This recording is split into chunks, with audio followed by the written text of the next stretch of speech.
Hey, believers and non-believers. If you're listening to my show, then you probably love creepy stories and maybe even put them on before going to bed.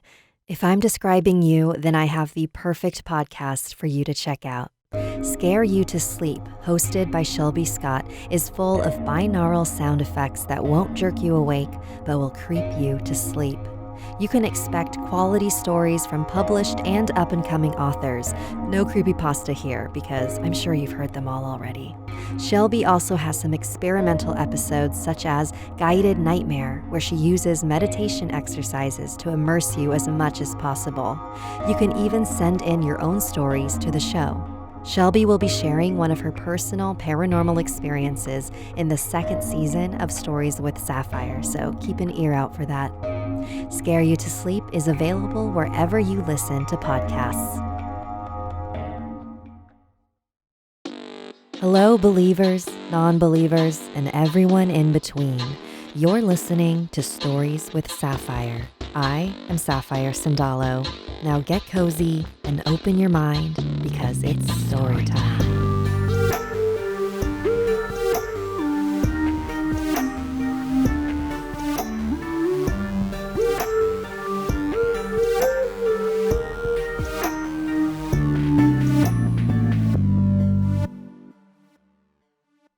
Thanks for joining me for the first season finale of Stories with Sapphire, a podcast where I share a multicultural perspective on the supernatural through stories, interviews, and poems. If after the show you feel compelled to share a story, need paranormal advice, or want to share interesting paranormal news, send an email to storieswithsapphire@gmail.com. This is an independently run podcast. If you like what you hear and would like to support the show, consider becoming a patron. Visit patreon.com/storieswithsapphire to see the different tiers and perks, such as a tarot reading from me. And I will actually be releasing a bonus episode in the next few weeks featuring the readings that I give so you can get a taste. I'd like to thank all of my current patrons for their support. My apologies for any mispronunciation. Ali Ball, Alvaro Martinez, Amy Garcia, Chelsea Weddle, Darnick Samcrow, Deborah Anaya, Dory Dewberry, Gavin, Kiki Meyer, Rebecca, Ryan Mangini, Tammy Brassard, Tanya Robledo, Tiffany Aitken, Victoria Santos, Xavier Martinez, and Zoe. Salamat kaayo for all your support. A couple of years ago, I remember a close friend of mine had written in our group chat that he had ran into Anne Hathaway at a bar the night before, and one of my friends replied, "Pictures or it didn't happen." My friend then explained that when he had asked Anne for a photo, she smiled and apologetically said, "I'm just having a night out with friends." Everyone else began to joke around, implying that my friend was making it all up. And I remember this really bothering me, because I was there that night. My friend had ran into her near the bathroom, told me what happened, and neither of us saw her again the rest of the night. I never saw Anne Hathaway myself, but I knew he wasn't lying. And why would he lie about this to our friends? What would anyone have to gain from something like this? Today, we document everything. Our phone cameras are now basically an extension of our hands. Because we have the ability to record everything, we are expected to record everything. Otherwise, it never happened. But photos and videos can't be completely reliable either. From Photoshop to deep fakes, it seems like it's become harder and harder every day to have trust anymore. And in the paranormal world, trust is everything. Not everyone can see, feel, or hear spirits. Not everyone experiences paranormal phenomena in their lifetime, and yet around half of the population considers themselves a believer. Why? Because they trust people's stories. If I have learned anything from the interviews I have done, it's how to be a non-judgmental listener. I wasn't there when these stories took place, so even if I wanted to debunk them, I couldn't. And regardless of whether or not the story was paranormal, their experience was real. What they felt was real. That's what this week's episode is about. Threats that are invisible to some and painfully real to others. I don't intend to make you all believers of the supernatural, but I do hope that you become a believer of people, even if it is about something as trivial as seeing Anne Hathaway at a bar.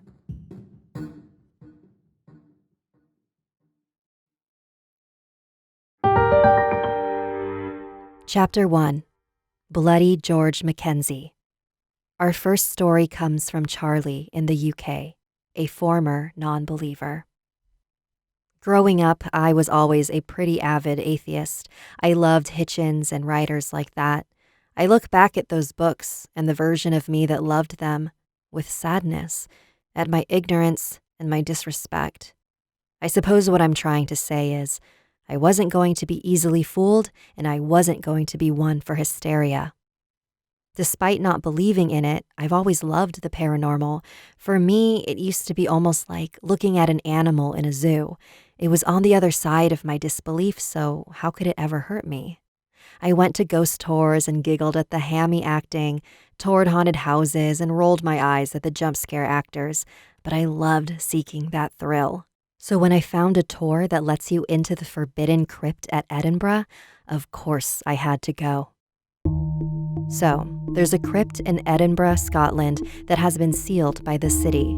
As the story goes, the activity in it started after a man experiencing homelessness broke in to find somewhere to sleep and disturbed the spirit of a particularly cruel judge.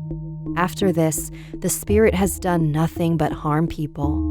The first occurrence was a female jogger who was going through the ancient graveyard when she just suddenly passed out. Then another person was hit over the head outside of his crypt. Freaky, but coincidences happen, right?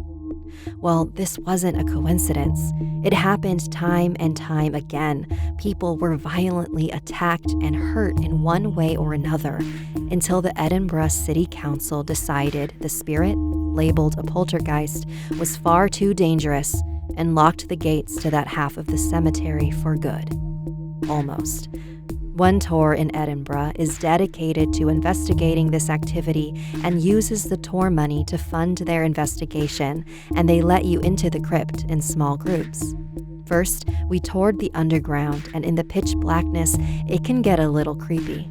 The acting was pretty good, so I was enjoying myself as they told us stories of the hundreds of people forced to live underground where disease and starvation killed most of them. Then, they took us to the crypt. Before we went in, we were given a set of rules. Nobody is to go to the back half of the crypt. No women are to be left alone in the crypt. You form a semicircle around the door and listen to the stories, but men have to be at the back. This poltergeist, we were told, hates women. I rolled my eyes at the guide. As the only girl there in a dress, I saw him shooting me worried glances, but I grinned and nodded at him to let him know I wasn't worried. He looked all the more afraid. As a semicircle was formed, I got pushed to the back. I tried to raise my hand and get his attention, and he called me forward with the rest of the women, which was fine until he made us jump near the start of his story, and everyone shuffled a little to get comfortable again, and I, of course, got pushed to the back. My husband was behind me with his arms wrapped tightly around me, so I wasn't even worried, and the guide was lost in the story of the poltergeist activity, so he didn't even notice I'd been pushed to the back again. I was listening intently when I heard a harsh chuckle from next to me, and I turned my head and saw an old man in our group craning his neck forward. He looked at me as if to say, "Can you believe this crap?" And I smiled and looked back at the tour guide. Then I felt this anger. I can't explain it any other way. I've never understood what people mean when they can sense an evil spirit, but now I do. It was awful. There was this sense of total despair, like all the love and joy had been taken from the world, and there was no light left. I felt it hate me. I felt it want to kill me. Then it attacked me. I was standing in my husband's arms when it, whatever it was, went for me. It scratched down my throat, leaving 3 bright red marks from just below my ear to my collarbone. The pain was searing, and I yelled out and looked around in confused panic, and the old man was laughing again. I shot him a scowl and pushed through the group to get out of the crypt. The tour guide finished his story and took me back to the office to get photos of my obvious injury and take an account of what happened. He looked at me sadly and just said, "I had a feeling it would be you. He's been quiet for ages, but as we were walking, I could feel it. Maybe it's because you were the only woman in a skirt. He hates women. Maybe it was your confidence he couldn't stand. And as we were getting closer, I wanted to tell you to sit it out, but I wouldn't have listened." I finished for him, sadly. We sat and talked about it for a while, and I mentioned that rude old man who was laughing at my agony. "Oh, I'm so sorry about that," he said. I stared at him. "You must have heard him laughing at you too, though. He was at the back with me, older guy, slender, kind of weather-beaten. He was laughing so loudly, I thought it was so rude." "Honey," my husband chimed in, "there were only like 8 guys on the tour, and the only older guy stayed outside the crypt because he had a walking stick and the ground was too uneven for him, remember?" I rolled my eyes. "No, I know that guy, and it wasn't that guy. I'm talking about the other one." Now both of them were looking at me with concern. I explained my brief interaction with the old man, and the guide looked at me with understanding. "That makes sense," he said. "This judge, this poltergeist detests women, and so when you ignored him, I think he took it as an insult. He died in a time when women were meant to be quiet and respectful, so I don't think he liked you from the offset. Then when you ignored him, it seems he got enraged. You're lucky those scratches were all you got.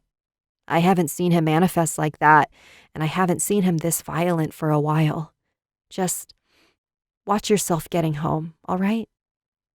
I nodded shakily, and we went back to our hotel. Luckily, that was the last time I saw that ghost. What Charlie encountered is known as the Mackenzie Poltergeist, who haunts the Greyfriars Cemetery in Edinburgh, Scotland. Since 2004, there have been over 500 reported cases of attacks. People were scratched, shoved, some had collapsed. Whether or not these attacks actually did originate from the same spirit, the sheer fact that so many instances like these are happening in that area is enough to call your attention. But if I've learned anything from doing this series, it's that you could live your whole life completely unbothered by any supernatural phenomena. But if the spirit realm really wants your attention, it will make itself known.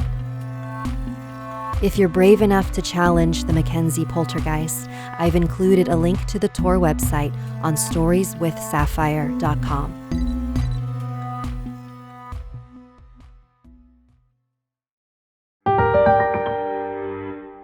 Chapter 2. Get down. While out at dinner with some old friends from elementary school, I mentioned that I was starting a new podcast, and after explaining what the show was about, my friend said, "You should talk to my mom."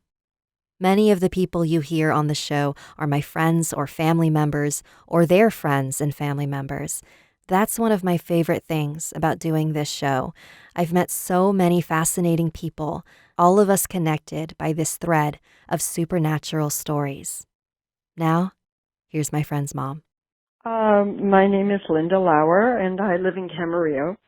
Probably from the time I was a little child, I was aware that my mother had unusual experiences. She was always very interested in that, and so I became aware that I had some similar experiences. Linda has had quite a few premonitions throughout her life. Sometimes I just have a sense that I know something's going to happen. I used to call into this one radio station forever, and I don't know how many people would call in with the right answer, and then within an hour they'd pick a name out of the hat or spit out of a computer or something, and they would call. And I got up that morning and I just knew that they were going to call me, and I called in the answer, and within the hour the phone rang, and then it stopped ringing right away, and I thought, well, I know they're calling me. I hope they call back. I don't know why they hung up. And literally they called back right then. I've had a few of those. There used to be, on KNX years ago, they would have people call in with traffic alerts, that before they got better at it. But people would call in and they would just say, oh, we got a call from so-and-so, there's a tie-up on this freeway, and but they would mention people by name. And I was driving one day, and I said, the next person that's going to call is going to call herself Simi Valley Sal. And they said, we just got a call from Simi Valley Sal, and she said, and I thought, wow, that was weird. The most of the time when there's a feeling attached to it is if I've had a very vivid dream, and then I wake up and I just kind of sit there and I process it and try to see, is there anything in this? And the only ones that have ever been significant have been, when I dreamed that someone had died and I didn't know, and I haven't even talked to them for a long time. And so now I've gotten to the point, if I have one of those dreams, I tell my husband the next morning and I say, let's write down the date. So I can't say, 2 weeks from now, oh, I dreamed that. But I have lost very, very close friends, including someone very recently, and I had no premonition of that or no before or after sense of it. So there's no rhyme or reason to when I dream that. These visions range from trivial to significant and always occur unexpectedly beyond Linda's control. And the vision in the following story is the one Linda may never fully understand. Yeah, this happened many years ago. The girls, of course, my 2 daughters are now well into adulthood. But they were probably about 8 and 11, and we were just taking a Saturday afternoon trip to the local library, which is just a few miles from our house. And as I was driving, I had this vision, is the only way I can describe it. I had a very visual experience, and so I just blurted out to my daughters, if I ever tell you just get down, don't question me, just do it. And they said, what are you talking about? And I said, I don't know. I just had a very strange experience, and so if that ever happens, just do what I say. And literally a minute later, we were driving into the parking lot of the library, and as I passed the front door on my way to look for a parking space, literally somebody was pointing a gun at the car. We passed right through line of fire of somebody, and it was exactly what my vision had been, and I just screamed to the girls, get down. And I just kept driving, and luckily there were 2 entrances, so I was able to drive through and keep going. And I got home probably within 5 minutes, and my husband said, what are you doing home so soon? You just left. And I just said, don't ask me, just a minute. And I ran to the phone and called 911, and I explained what had just happened. And they said, well, just a minute, let's check. And then they got back on the phone and they said, yes, it's one of ours. It's actually an INS agent. And I said, they're standing between the entrance to the library and the driveway, so anybody who drives through is going to be in the line of fire, whatever that is. So I don't care who's holding the gun. It's a Saturday and that place is loaded with parents and kids, So afterwards, the girls and I were just processing it, and all of us just thought, wow, this is so strange. I never knew what to call it, if it was precognition but it was probably the most vivid experience I ever had. I found out months later, I belonged to a group of women that supported a nonprofit that I worked with.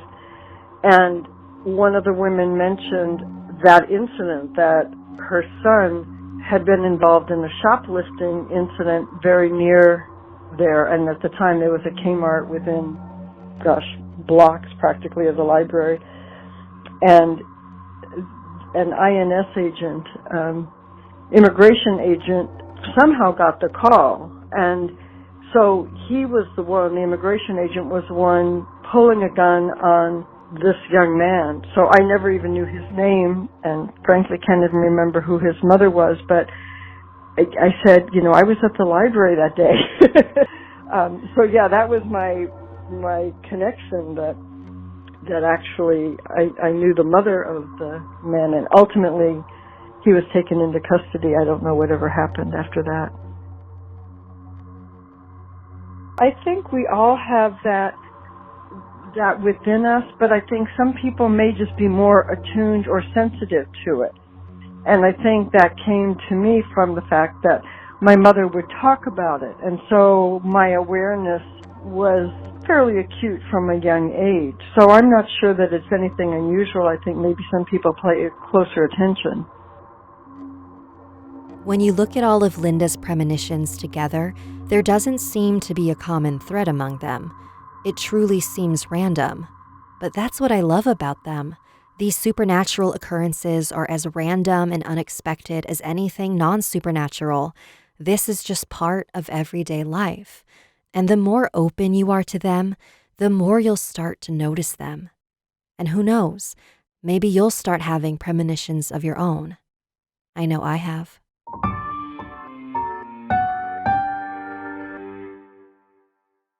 I know that times are pretty scary right now, but practicing social distancing and sheltering at home is the only way that we can flatten the curve and stop the spread of COVID-19. And there's plenty to do while you're at home, like listen to all the podcasts. From Penguin Random House and Read It Forward comes The Adaptables, a show that dives into the most buzzed-about book-to-screen adaptations. This season will feature the Hulu adaptation of Celeste Ng's Little Fires Everywhere.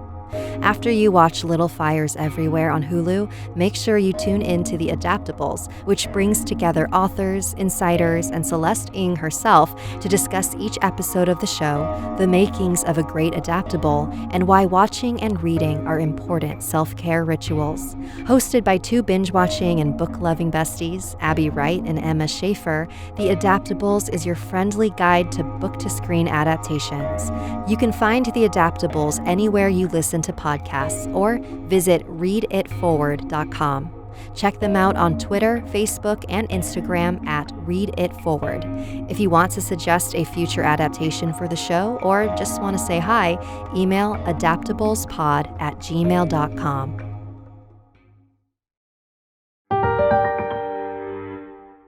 Chapter 3. It Might Still Be Here. So essentially, ever since I was a child, I've pretty much been a magnet. I've been very sensitive.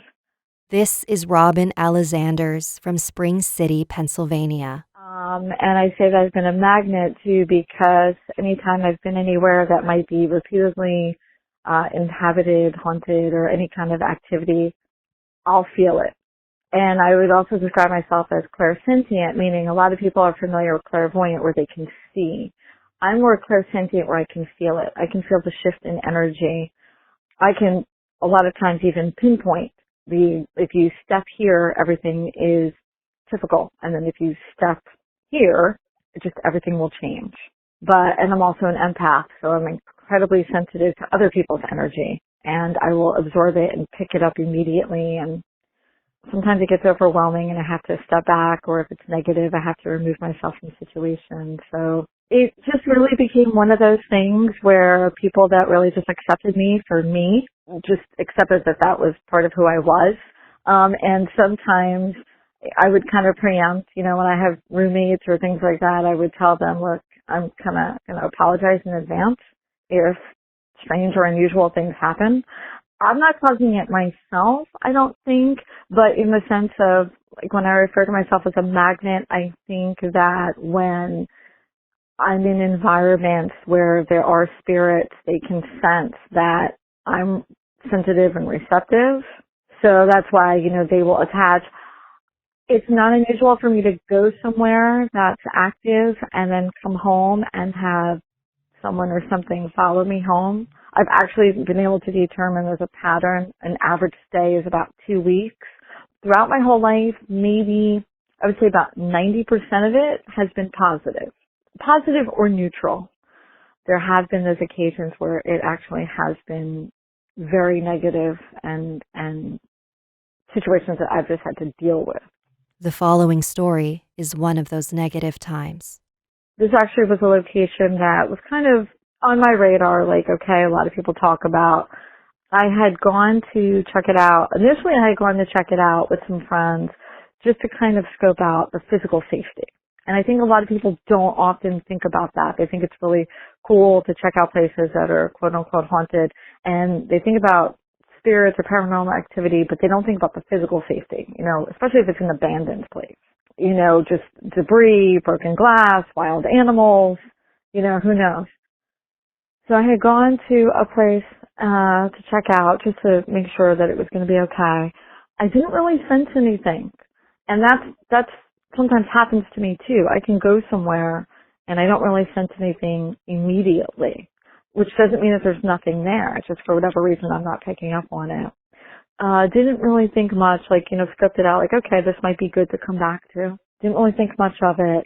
Came back, and the next day I had an interesting experience in my house. I was on the couch, I was sitting on the couch, it was early in the morning with my dog, and my dog suddenly got very, very aggressive. And he's not like that. And he seemed to be focusing on the opposite corner of the couch. He was in full defense mode. I mean, he was growling, back arched. And simultaneously, the temperature dropped, I would say, at least 20, 25 degrees. I didn't have any open windows. There were no cracks, nothing like that. And I looked over towards this corner. He's sort of advancing to the corner of the couch, and he's backing up, and he looks like he's just agitated and also ready to just kind of pounce. And I got flashes. I got images of something on my couch. And it wasn't like a typical spirit experience because it was shifting in what it looked like. And it made me very, very uncomfortable. I wasn't really connecting that this might have come from the place that I had been at the night before. I burned some sage, took a while to kind of dissipate, and I just kind of put it out of my mind. I went back to that location with friends, and there was a chair, broken remnants of a chair. There was some broken glass, could have been remnants of a mirror, specifically. Other than that, most of it was debris and all of that. And started to hear some noises, started to hear some what sounded like growling, but it was almost like a disconnected growling. It wasn't like there was an animal or something right there. It was almost like an echo. And then I started to feel just not myself. I started to feel very heavy. I started to feel like there was something in this room and something very unpleasant. And it was at that time, too, that I started to get impressions of the same shifting being that I had experienced in my house. Kind of all just happened so fast. I'm feeling this. No one else is really feeling this. I am. And then I started to see things on the wall. And when I say I see things, I see, it changes for me. So it may not change for you. You and I could be in the same room and everything may look the same. But things change for me. And I started to notice different things on the wall, words and etchings. And it was uncomfortable. It was violent words, and it looked like blood streaked across the wall. And I said, I can't be here. I have to leave. I have to get out of here. And my friends were like, okay, just step outside. We're going to stay here for a little bit. And I said, something's not right here. And I don't think, in my experience, I'm sensing that I don't think it's human. I stepped outside. I don't know what they did exactly. I don't know what they said while I remained outside, but I suddenly felt this rush of energy hit me in the chest, and I felt very faint, and I was overwhelmed with emotion. It was a combination of rage, it was a combination of crying, and just, I became very faint, and I called out for one of my friends, and they actually had to put their arms around me and help me physically walk just away from there. At that point, I thought, okay, I'm done. I've seen and experienced all I need to do in this location. I don't think I'm going to come back. But I did. Because there was also this strange fascination for me that this was something unlike I had never experienced. I was uncomfortable. I was a little bit fearful, but at the same time, I was strangely fascinated. I went back about 2 weeks later. I don't remember all of the details of what happened. So there's bits and pieces, and there's things that I've gathered from others. There was something about the chair, and friends of mine had said that, legends had said that the chair had been connected to, occult activity or whatnot. Who knows? But there was something strangely fascinating about this old, broken down chair. So I kept feeling attracted to this chair. And so this is now when I've gone back after all of this that has happened. And in the meantime, too, let me also add, too, that my dreams were all over the place. I was having very bizarre dreams. I was having dreams that involved whatever this being was. Again, just shifting its appearance and all of that. I was having very restless sleep. I was having a lot of just unusual experiences, even for me, in my house. But anyway, so now I'm back. And as soon as I walked back in, I felt like I had to touch the chair, and yet I couldn't touch the chair. But I felt that was necessary to whatever was going on. And I started to see 3 different aspects of whatever this being was.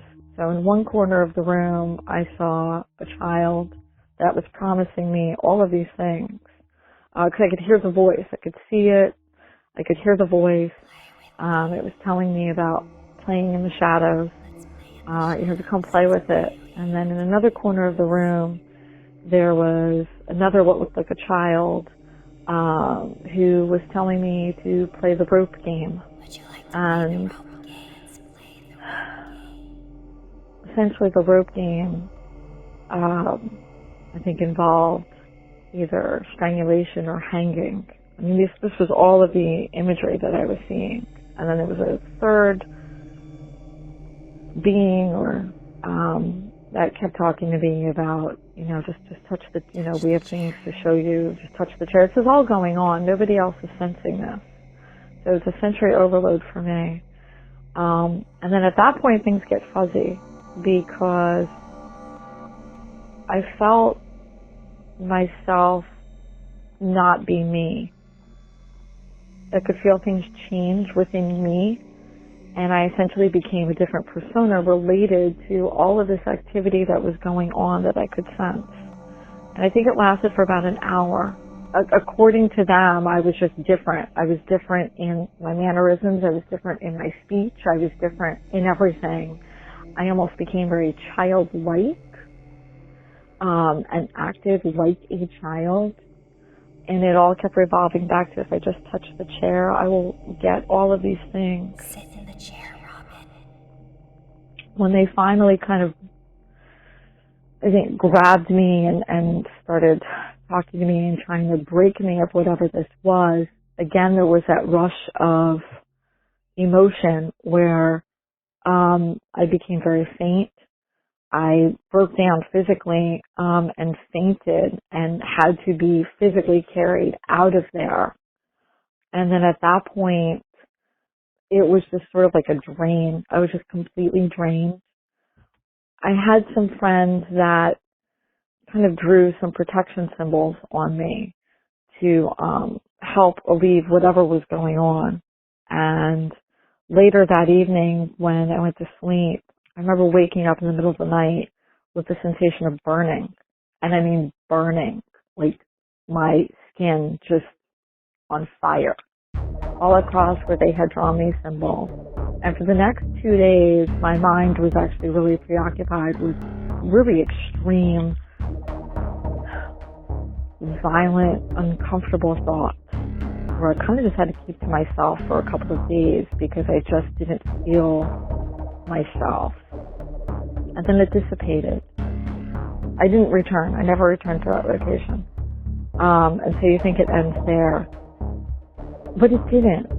No, it sort of stayed in my dreams for a long time in different aspects, showing me things, so to speak, showing me just a whole bunch of things, unpleasant things.